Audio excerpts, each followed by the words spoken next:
अपने आप को प्रभु के चरणों में समर्पित कर दो, अपने कर्मों को प्रभु के चरणों में समर्पित कर दोगे, बच जाओगे, माया के प्रहार से बच जाओगे। प्रभु कहते हैं जो शुभ शास्त्र के विधान के अनुसार कर्म किया गया, अशुभ जो शास्त्र के प्रतिकूल आचरण बन गया है, वो भी सब मैं संभाल लूंगा, तुम केवल मेरी शरण में हो जाओ, तुम्हें नहीं भोगना पड़ेगा। भगवान कह रहे हैं। अगर बुद्धि खराब है तो भगवान की बात समझ में कैसे आएगी? कितना बढ़िया कृपा करके भगवान हमें उपदेश कर रहे हैं। अगर शास्त्र प्रतिकूल भी आचरण हो गए तो तू चिंता मत कर, मेरी शरण में आ जा। अनंत माताओं जैसा दुलार लेकर प्रभु, पर अपने लोग ऐसे मूढ़ हैं, ऐसी मलिन बुद्धि है कि इस बात को हम समझते ही नहीं। मैं कर लूंगा, मैं सुखी हो जाऊंगा, मैं अभी तक ये किया है, आगे भी ऐसा करूंगा। व्यर्थ का अभिमान पतन का मार्ग पुष्ट करता है। श्री भगवान कह रहे संन्यास योग का तात्पर्य होता है भगवान के चरणों में समर्पण करना, अर्पण करना। जब भाव है समोहम सर्वभूतेषु न मे द्वेष्योस्ति न प्रियः ये भजन्तु माम भक्त्या मयि ते तेषु चाप्यहम्। बहुत अमृतमयी बात श्री भगवान कह रहे हैं। समोहम सर्वभूतेषु, मैं बराबर सब में विराजमान हूं, चाहे जड़ हो, चैतन्य हो, पापी हो, पुण्यात्मा हो, कोई भी हो। विद्या विनय संपन्ने ब्राह्मणे गविहस्तनी स्वनीचय सुपाके चा पंडिता सुंदर्शिना। जो भगवान का भजन करते हैं तो भगवान का प्रभाव स्वभाव उतरता है, वही उनका स्वभाव हो जाता है। जैसे भगवान समदर्शी, ऐसे भगवान का भक्त समदर्शी हो जाता है। निरपेक्षम मुनिम शांतम निर्वैरम समदर्शिना। यहां भगवान समोहम सर्वभूतेषु, स्थावर जंगम, पवित्र अपवित्र, देवता मनुष्य, कोई भी, सब में भगवान समान रूप से विराजमान है। न में द्वेष्योस्ति न प्रियः, मेरा कोई द्वेष का पात्र नहीं है और न मेरा कोई प्रिय है। ये भगवान का सिद्धांत है। आगे की जो बात कह रहे हैं वो बहुत मीठी बात कह रहे हैं। मेरा स्वभाव है समदर्शी, ना कोई मुझे प्रिय है ना कोई अप्रिय है, ना मेरा कोई द्वेष का पात्र है ना कोई प्रिय पात्र है। पर ये भजन तो माम भक्त्या, जो मुझे भाव से बजते मैं पक्षपात ले लेता हूं, ये खास बात। बस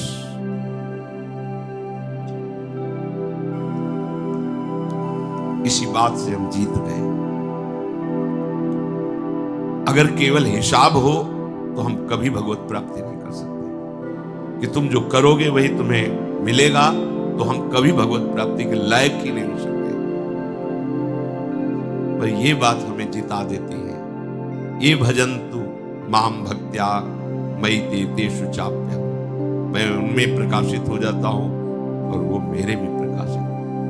जो मुझे प्रेम से भजता है, अब प्रेम है कि नहीं ये तो पता नहीं, पर प्रभु के सिवा और कोई है ही नहीं। वही जीवन है, वही हमारे सब है। राधा राधा राधा, इससे जीत गए। अगर हमारे हिसाब में देखा जाए तो ऐसा कोई तप सृष्टि में नहीं है जो भगवान को खरीद सके, ऐसा कोई सिद्धांत नहीं जो भगवान को अधीन कर सके। जैसे मां मेरा बच्चा है ऐसा मान करके हर समय आंतरिक दृष्टि रखती है, जरा सा भय उपस्थित होने पर आगे खड़ी हो जाती है। ये तो एक अंश का वात्सल्य है, वो वात्सल्य समुद्र है। बस इसी बात से हम जीत गए। नहीं तो भगवान जब अपने स्वभाव में हो तो हम कभी भगवत प्राप्ति नहीं कर सकते। भगवान का स्वभाव क्या?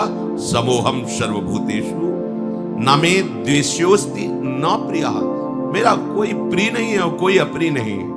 फिर तो हमारी बात नहीं बन पाती। अगर हमारी बात बनी है उनके दुलार से बनी है। उनका दुलार कैसे अनुभव में आया, कैसे आता है? अपनापन करने से। मेरे प्रभु जैसे भी है हम आपके हैं नाथ, अब आपके सिवा हमारा कोई सहारा नहीं। और ये बात जब वाणी से हृदय में उतर जाती है तो फिर जो चमत्कार जीवन में होता है वो किसी और साधन से नहीं होता है। मृत्यु से बचने के लिए बड़े बड़े उपाय किए जाते हैं। जब हार हो जाती है उपायों की, तब ये बात ध्यान आती है कि है कोई ऐसा जो मुझे बचा सकता है। नहीं, जीव का ऐसा स्वभाव बन गया है कि वो पहले भगवान की शरण होता ही नहीं है। वो जब तक हार नहीं जाता तब तक भगवान की शरण नहीं होता। ये पक्की बात है, ये स्वभाव है उसका। आखिरी दम तक वो तिनके का भी सहारा लेने की कोशिश करेगा। जब तिनके का भी सहारा नहीं रह जाता तब वो हारे को हरिनाम, तब वो सहारा लेता है। अगर पहले ही ले ले तो हारना ना पड़े, उसे विपत्तियों का सामना ना करना पड़े। एक बार देवताओं ने देखा कि युद्ध में जितने असुर मारे जाते हैं, दैत्य, उन सबको भगवान शुक्राचार्य जी के पास संजीवनी विद्या है। विद्या का प्रयोग किया, तत्काल जीवित हस्त पुष्ट। भगवान बृहस्पति जी के पास ये विद्या नहीं। जितने देवता मारे जाते वो अंग भंग वैसी स्थिति में रहते, मृत तो मृत। भगवान बृहस्पति जी के पास ये विद्या थी नहीं, भगवान शुक्राचार्य जी के पास। देवताओं ने बृहस्पति जी को अपना गुरु माना और दैत्यों ने शुक्राचार्य जी को गुरु माना। अपने गुरुदेव की कहीं भी लघुता मन में भी नहीं आनी चाहिए। इसलिए देवताओं ने कभी बृहस्पति जी से ये प्रार्थना भी नहीं की कि आप संजीवनी विद्या सीख लीजिए, हम लोगों को जिलाने, कभी प्रार्थना नहीं की। गुरु महिमा है। पर उनके बड़े पुत्र का नाम कच्छ था। उनसे बात की कि आप हमारे गुरु पुत्र हैं और हमारे ऊपर सबसे बड़ी संकट की बात है कि कोई साधन नहीं है जिससे हम अमर हो सके। और शुक्राचार्य जी के पास साधन है, के पास प्राप्ति कराने वाली ये पराविद्या है। जिनसे संजीवनी विद्या प्रकट हुई है उनकी भी संजीवनी है हमारी लाडली जो। जय श्री धरिवंश मदन सर जर्जर विथिकित श्याम सजीवन मूली। दिव्य प्रमोद रससार निजांग संग पीयूष बीच निचय रविसेचयंती कंदर्प कोटि सर मूर्छित नंद सोनु संजीवनी जयति कापि निकुंज देवी। ये जो अपने पास विद्या है ना, ये परा विद्या है। करोड़ों संजीवनी विद्या इसके समान नहीं, क्योंकि हमारी लाडली जो अनंत ब्रह्मांडों के ईश्वर भगवान श्री कृष्ण की भी संजीवनी मूरी है। संजीवनी जयति कापि निकुंज देवी।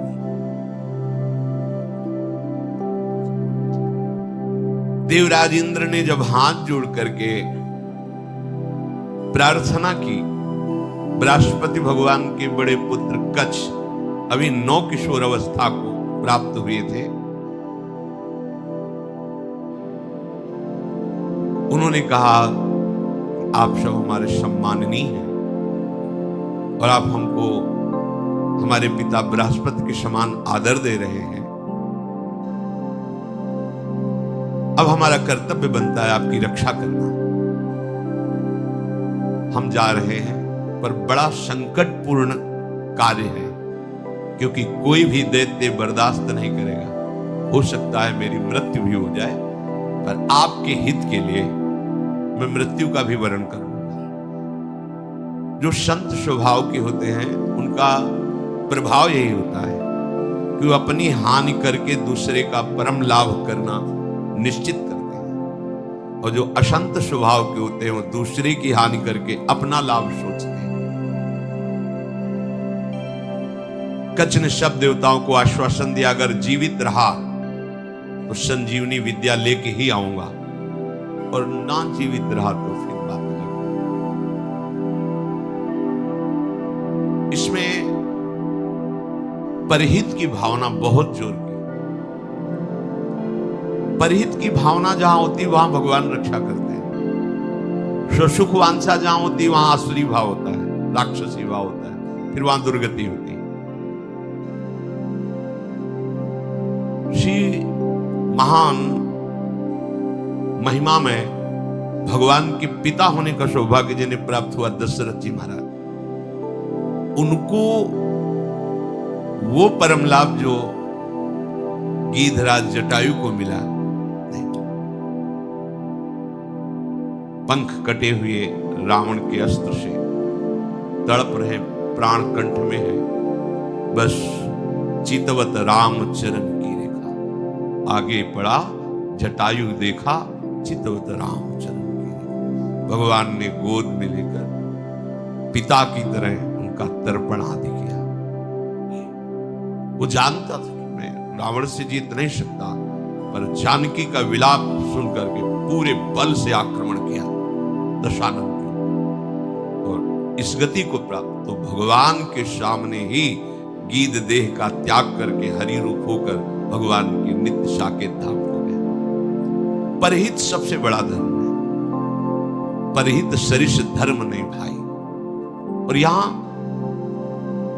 सुख वांछा से ही हमारी सारी चेष्टाएं होती हैं, इसीलिए आनंद की तो बात जाने दो, शोक भय संताप छोड़ ही नहीं रहा है।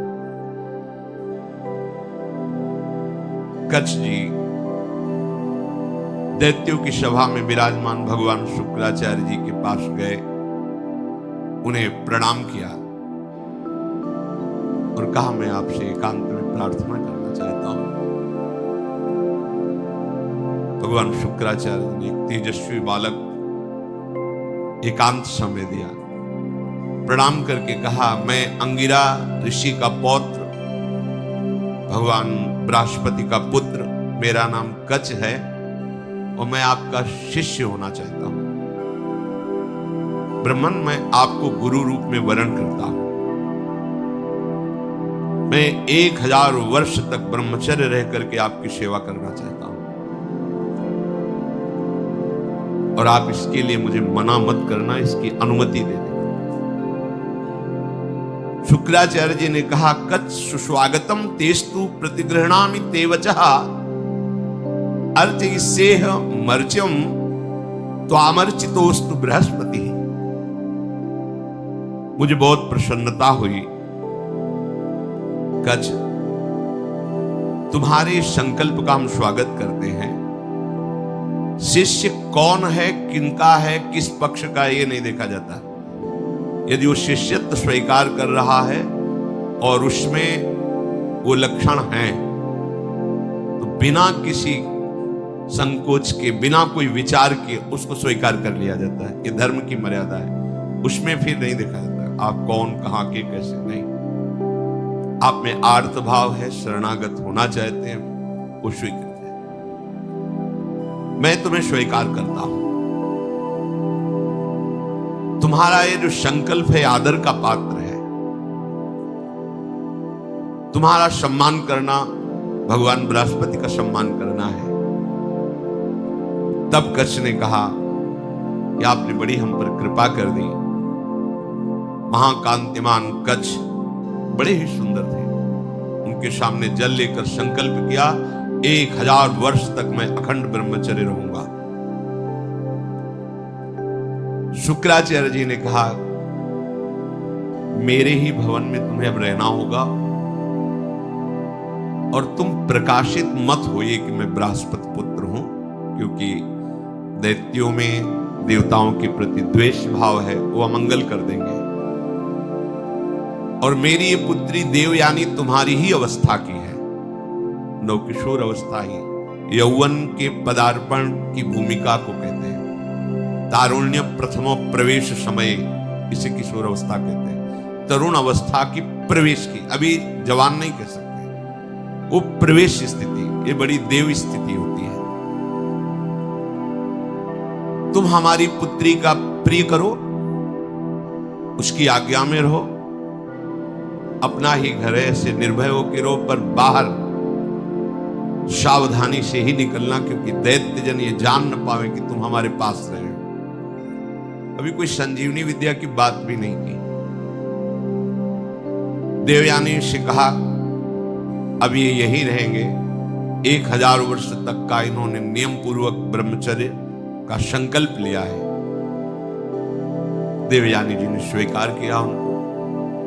वो सदैव देवयानी के सामने हाथ जोड़कर प्रणाम करना, उनकी आज्ञा में रहना, जैसे गुरु वैसे गुरु पुत्री, ऐसा भाव। 500 वर्ष व्यतीत हो गए ब्रह्मचर्य से रहते हुए और गुरु भवन में सेवा करते हुए। कोई नहीं जान पाया।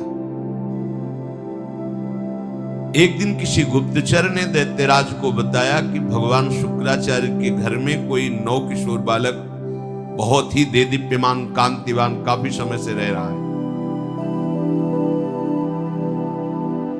अब 500 वर्ष से कुछ हुआ नहीं था, इसलिए छूट भी हो गई थी। तो जो भविष्यान्नी के लिए गायें थी उनको चराने के लिए जंगल में चले जाते। गुप्तचरों ने दैत्यों को बताया कि इस समय वो नौयुवक वन में गाय चराने गया हुआ है और एकांत प्रदेश है,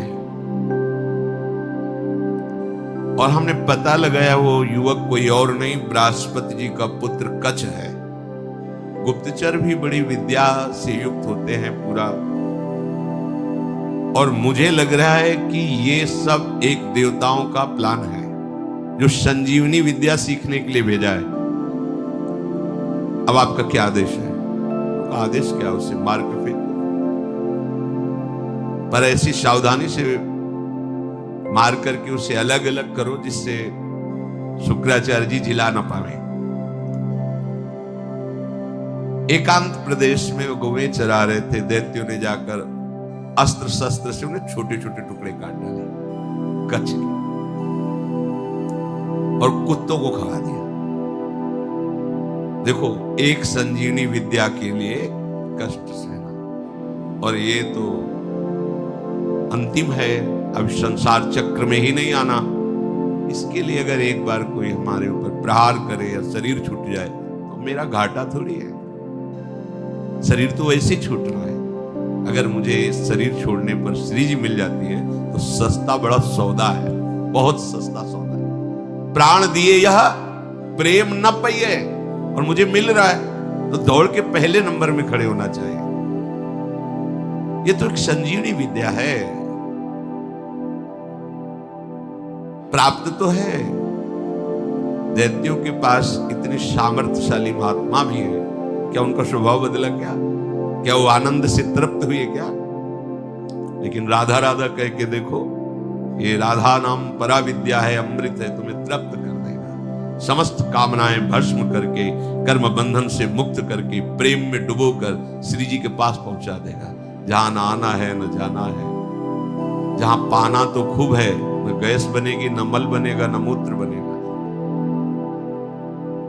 दिव्य, न बुढ़ापा है, ना कोई पीड़ा है, ना कोई रोग है, चिदानंद शरीर। कोई भय नहीं कि कभी हटा दिए जाएंगे, दूसरा आएगा तो हमारी जगह ले लेगा, ऐसा नहीं। बस वहीं विश्राम मिलेगा। चलना है, मन में ठान लो, चलना है। पर यह बात कि जिस मार्ग में हम चल रहे हैं उसमें फूल ही फूल नहीं मिलेंगे, शूल भी मिलेंगे। शूल को देख के डरना नहीं, वो शूल फूल बन जाएंगे। पर आप सोचो कि अब हम तो भजन में चले तो सब जयमाला पहनावे हमें प्रणाम करें, नमस्कार करें, तो भूल जाना। जब आप तुम्हारा बात आप ही, कोई विद्या काम नहीं करती ब्रह्म विद्या के आगे, भगवत विद्या के आगे। भगवान बृहस्पति जी ने जो ही ध्यान किया, देखा कि वो तो कुत्तों के पेट में है। संजीवनी विद्या का प्रयोग किया, कुत्तों के पेट फटे और कच्छ जो है मनुष्य जुड़ के पूरा जीवित होकर सामने आ गया। देखते ही देवयानी ने पूछा, लौटने में विलंब क्यों कर दिया? तो उन्होंने कहा कि देवी, मैं समिधा, कुश और काष्ठ गुरु सेवा के लिए ला रहा था तो एक वृक्ष के नीचे रुका, गौएं भी हमारे साथ थी। वहां कुछ असुरों ने मुझे घेर लिया और पूछा तुम कौन हो? तो मैंने बता दिया मेरा नाम कच्छ, मैं बृहस्पति का पुत्र हूं और भगवान शुक्राचार्य हमारे गुरु हैं, उनकी सेवा के लिए मैं सामग्री ले जा रहा हूं। तो उन्होंने मुझे मार दिया और मार करके कुत्तों को खवा दिया। मेरी स्मृति कभी भंग नहीं होती क्योंकि मैं अखंड ब्रह्मचारी हूं। ब्रह्मचर्य में बहुत बड़ी सामर्थ है जिसका महत्व आज नहीं समझा जा रहा है। अगर आपका शरीर स्वस्थ है, किसी औषधियों का सेवन नहीं हो रहा है संसारिक, और आप ब्रह्मचारी हैं, एक बार श्लोक पढ़ लीजिए वो पूरा टेप हो जाएगा। दोबारा कोई बात सुननी नहीं पड़ती, एक बात सुन लिया पूरा दिमाग में बैठ जाए। भारी से भारी मेहनत करने पर कभी थकावट नहीं होगी। 2-4 दिन नींद ना आवे तो आपको परेशानी नहीं होगी, क्योंकि बहुत शीतलता, बहुत धैर्य, गंभीरता, ये सब ब्रह्मचर्य प्रकट कर देता है, तभी उपासना परिपक्व होती है। अब ब्रह्मचर्य नहीं तो स्मरण ही नहीं है, ना प्रभु का स्मरण है, ना अपने लक्ष्य का स्मरण है। जिधर जो प्रवाह हुआ उसी में बहते डोल रहे हैं। शरीर इतने क्षीण हो रहे हैं वासना के कारण कि कुछ भी प्रकृति की मार झेलने लायक ही नहीं रह गए। देखो ब्रह्मचर्य का प्रभाव। कच्छ कह रहे मुझे पूरा स्मरण है, मेरी स्मृति कभी भंग नहीं होती। जब हमारे गुरुदेव ने संजीवनी विद्या का प्रयोग किया तो फिर मैं जीवित होकर तुम्हारे सामने उपस्थित हूं। कच्छ ने जब अपने मारे जाने की बात कही तो देवयानी बड़ी सावधान हो गई कि कच्छ को अब गाय चराने नहीं भेजना। दैत्यों को तो पता था कि हमने मारकर खवा दिया। एक दिन सेवा के लिए कुछ पुष्प की आवश्यकता हुई तो देवयानी ने कहा पास के ही जंगल से पुष्प ले आइए। दैत्य दूर से निगरानी रखते थे, उन्होंने देखा कच्छ तो जिंदा है, जाकर के सोचा कच्छ जिंदा है, बोले वापस फूल लेके न जाने पावे, अब की क्या करें? बोले मारो, मार के जलाओ, जला के राख जो है समुद्र में बहा दो। जब पुष्प ही लौट करके नहीं आए कच्छ पुष्प लेकर के, तो देवयानी ने फिर प्रार्थना की कि शाम होने जा रही, पुष्प तो सुबह लेने भेजा था, अभी तक कच्छ वापस नहीं आए। शुक्राचार्य जी ने कहा, ध्यान धर के देखा, बोले कच्छ को मार के जला के समुद्र के जल में प्रवाहित कर दिया, मतलब जल में मिला दिया। तो उनका भगवान यदि कच्छ पुनः वापस नहीं आएंगे तो मैं भी जीवित नहीं रहूंगी, क्योंकि इतने वर्षों से हमारी आज्ञा में सेवा में रह रहे तो हमारा एक अपनापन हो गया है। तो उनका देखो चाहे जितनी बार जिलावे वो प्रयोग यही करेंगे, बार बार उन्हें मारेंगे। कभी ऐसा वो बुद्धिमानी से प्रयोग करेंगे कि संजीवनी विद्या का प्रयोग करने वाला ही नहीं रहेगा, इसलिए तुम भूल जाओ कच्छ को। तो उनका ऐसा नहीं हो सकता। जो आपकी शरण में, आपको उसकी रक्षा करनी ही पड़ेगी। जो संजीवनी विद्या का प्रयोग किया, लहरों से राख निकली, राख शरीर धारण किया, फिर कच्छ के रूप में आके पुष्प लेके सेवा में उपस्थित हो। बड़ी विद्या में सामर्थ्य होती है। गुप्तचरों ने बताया कि कच्छ है अभी गुरु भवन में, मार के जला के। अब वहां हुआ कि सुनो, अब की बार ऐसा करो कि कोई उपाय ही न रह जाए संजीवनी विद्या के प्रयोग का।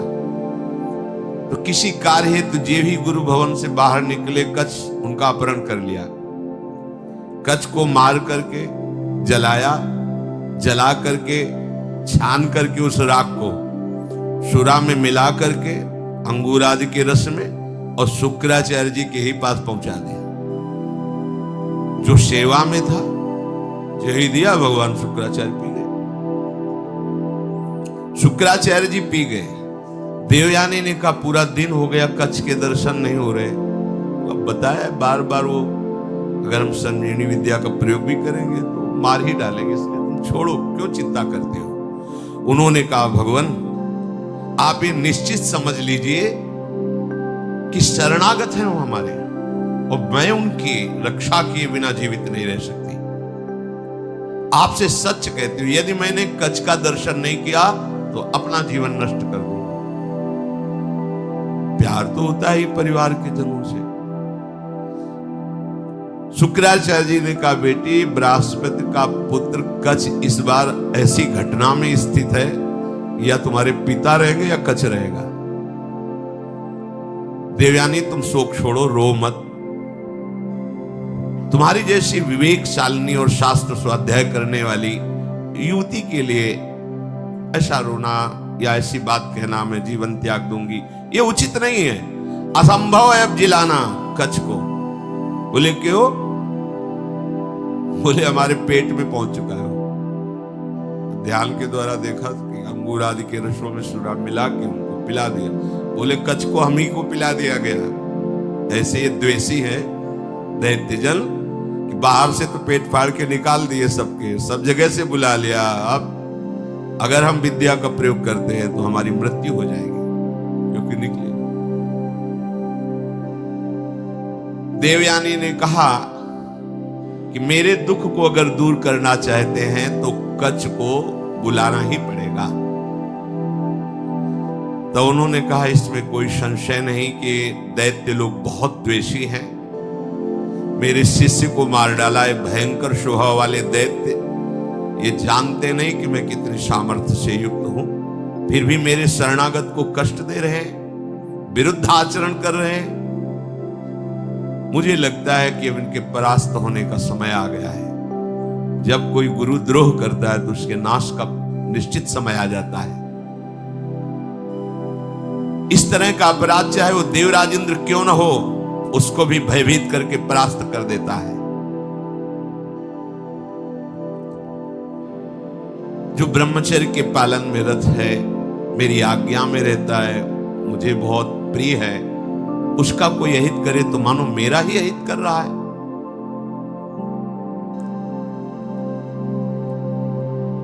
गुरु ने मन में विचार किया कि अब कैसे उसको जिलाए। तो कच्छ तुम मेरी बात सुन रहे हो? संजीवनी विद्या का ध्यान करते हुए कहा। तो अंदर से कच्छ बोले, हाँ गुरुदेव सुन रहा हूं, बहुत भयभीत भी हूं, क्योंकि मैं आपकी आंतों के बीच में फंस गया हूं। विद्या के प्रभाव से अंदर से आवाज। गुरुदेव आप प्रसन्न हो, मैं आपको प्रणाम करता हूं। जैसे पुत्र का पिता पर और पिता का पुत्र पर स्नेह होता है, उसी प्रकार हमारा आपके प्रति और आपका हमारे प्रति स्नेह है। शुक्राचार्य जी ने कहा, उस समय मैं नहीं जान पाया जिस समय तुम हमारे मुख द्वार से उदर में गए। तो उनका, गुरुदेव आपके प्रसाद से और ब्रह्मचर्य से मेरी स्मरण शक्ति मरने पर भी नहीं छूटती। मुझे पूरी याद है। यदि आपने संजीवनी विद्या का प्रभाव किया और मैंने आपके पेट को फाड़ा तो सबसे बड़ा कलंकी मैं कहलाऊंगा कि गुरुदेव की हत्या करने वाला है। गुरुदेव यद्यपि मैं कष्ट में हूं, पर मैं आपके पेट को, आप ऐसा संजीवनी विद्या का प्रयोग मत कीजिए जिससे आपकी मृत्यु हो जाए। मैं हर क्लेश सह सकता हूं, लेकिन गुरु के विरुद्ध नहीं चल सकता। आचार्यपाद असुरों ने मुझे मार करके मेरे शरीर को जलाकर चूर्ण बना करके और अंगूर आदि के रस में मिलाकर आपको पिला दिया है। ब्राह्मी, आसुरी, दैवी तीनों मायाओं के आप ज्ञाता हैं। आपके होते हुए कोई भी माया उल्लंघन नहीं कर सकती। शुक्राचार्य जी ने कहा, बेटी दूसरा कोई कार्य कहो तो तुम्हारा प्रिय कर दें। अब कच्छ को बचा पाना बड़ा कठिन है, थोड़ी देर में मेरी आते कच्छ को पचा लेंगे। मेरे उदर के विदीर्ण होने के सिवा कोई दूसरा उपाय नहीं रह गया। अगर मैं ब्रह्म विद्या का प्रयोग करता हूं तो मेरे उदर में वो जीवित होंगे, उनका उदर, मेरा उदर